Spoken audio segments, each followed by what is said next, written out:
Israel is a terrorist state. Now, we chant that at demonstrations, and we have been chanting it for many, many years. But now more than ever, we have to assert that as the factual description of this state. It's not just a slogan, it's not just rhetoric. Israel is a terrorist state. It is built on terrorism, it is based on terrorism, it is sustained on terrorism, its DNA is terrorism. And we are not going to end the horror and the bloodshed until the world recognizes that fact. And if we didn't have enough evidence before the last year, then can anybody seriously dispute that proposition after what we have witnessed in the last year?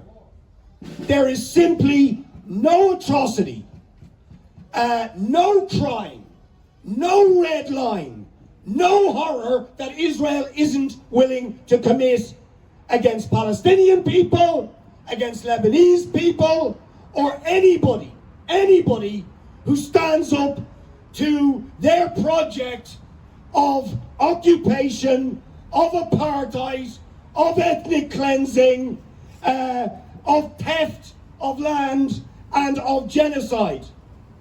And again, it's very, very important to say that the more than 40,000 people who've been butchered and massacred by Israel in Gaza, now thousands in Lebanon, killed and injured, the indiscriminate bombing of residential areas, of hospitals, of civilian infrastructure. There is nothing these criminals won't do. But this is not just because of Netanyahu. Netanyahu is a deranged, bloodthirsty mass murderer. About that, there should be no doubt. But it's not just about Netanyahu.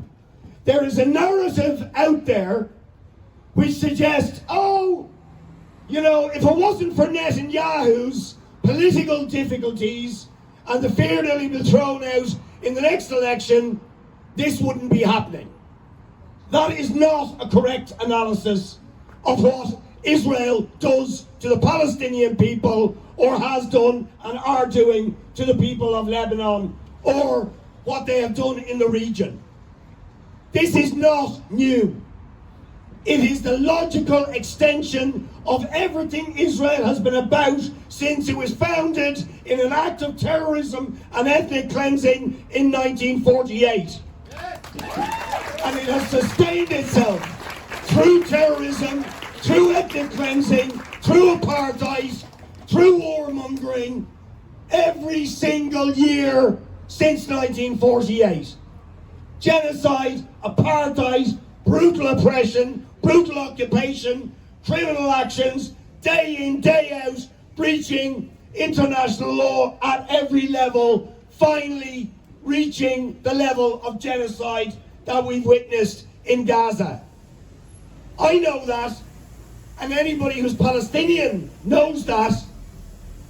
The reason I'm involved in politics was because I was there in 1987 when the first Intifada started. There was no Hamas. There was no paramilitary resistance. There were young people from the refugee camps in the West Bank out on the streets on unarmed protests, just demanding an end to the oppression, just demanding the right to return to the homes from which they'd been expelled in 1948, and they were beaten down, and they were shot down, and they were crushed in the most vicious and brutal way. That is why there is resistance in Palestine. In fact, it took many years before organizations like Hamas even came into existence, or Hezbollah. I mean, I see Dr. Abdullah here, who I'm how many times, Abdullah, have we been out protesting about Israel's crimes in Lebanon? Back in 1996, back in 2006, and before I was active, the massacres of Shatila and Sabra in 1982, where they collaborated with the Phalange fascists. That's what Phalange means. Fascist organizations to massacre Palestinians in refugee camps. I remember as a young person hearing it on the radio, the screaming, the shooting, as Israel collaborated with fascists to massacre innocent civilians, Palestinian civilians in refugee camps in Beirut. So this is the nature of this regime. And that is the critical point we have to understand. And all of that, and Lebanon more than anybody else knows this, all of that has been enabled by the big colonial powers. Why is Lebanon riddled with sectarian division? Because of the carve-up of Lebanon by France and Britain in the Sykes-Picot agreement. Just as the promotion of the Zionist project was promoted by the British and later the Americans in order to colonize and control that region. And Israel could not sustain itself, could not continue its crimes, could not commit this genocide, could not sustain the apartheid regime without the weapons, the finance, and the political support of the Western powers. That is the reality. And we all understand this. But there's still this pretense that somehow this is just a reaction, maybe an overreaction to terrorists. But the truth is, the terrorist is Israel and its sponsors, supporters, and facilitators.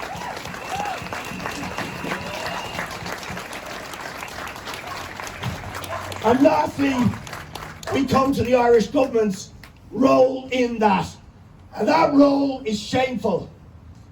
The Irish government are speaking out on both sides of their mouth time and time again on this issue. And the ditch revelation about the phone call between Pascal Donoghue and the Israeli government gives the game away. Again, we all know this, don't we? I don't have to tell anybody here, but we need to explain that to the rest of the world. Because this government pretends when it is under pressure, when there are masses of people on the streets, that it cares about the Palestinians. But in truth, they were mouthing and justifying all Israel's talking points, all its propaganda back in October, November, and the early months of the genocide in Gaza. They voted against motions calling for sanctions against Israel for its crimes. They only recognize the Palestinian state because of the immense mobilization of people, the length and breadth of this country that has forced them to do it. But quietly, the nod and a wink. Quietly, the nod and a wink. And we now have a confirmed instance of this. Telling them, we won't let that bill pass. And they use the cynical maneuver of the money message. And again, for people who don't know parliamentary games, this is one of the games they play. When the majority of TDs vote for something, usually because they're forced to, but the government doesn't like it, doesn't have the political courage to vote against certain measures because of the popular public support for them, they let it pass and then they kill it quietly with the thing called the money message. That's what they do. Parliamentary tricks to sabotage the democratic process while giving a nod and a wink to Israel. Don't worry, we're not going to do anything that will seriously impact on you. That is what is going on. And the fact that somebody was just telling me, I didn't know this, at the UN, when Netanyahu gave his deranged speech justifying Israel's crimes, some people walked out. To their credit, the Irish government didn't. Shame on them. Shame on them. But I mean, that's only symbolism. The Jesus Christ, shouldn't they have done it? Shouldn't they have done it? Right? Or shouldn't, when they were in the United Nations, have called out the US government for continuing to arm and support this genocide? Why do they not do that? They never say a word about that. They never say a word about that. Complicity isn't even the right word. Israel is simply an extension of US and Western colonial interests in the Middle East. That is the truth of this.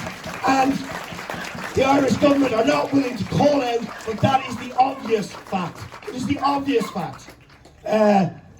So, what are we going to do, right, with this two-faced, dishonest government that continues to allow the US military into Shannon while they are arming, supporting, collaborating with this genocide, allowing Israeli weapons to go through Irish airspace in order to commit the atrocities in Lebanon and in Gaza and in the West Bank.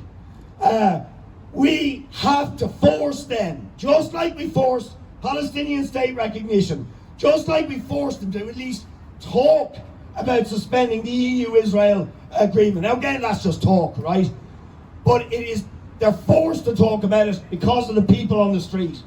So they are under pressure, and as dark and as bleak and as horrible as what's going on in Gaza and Lebanon is, do not despair, because that is what Israel wants you to do.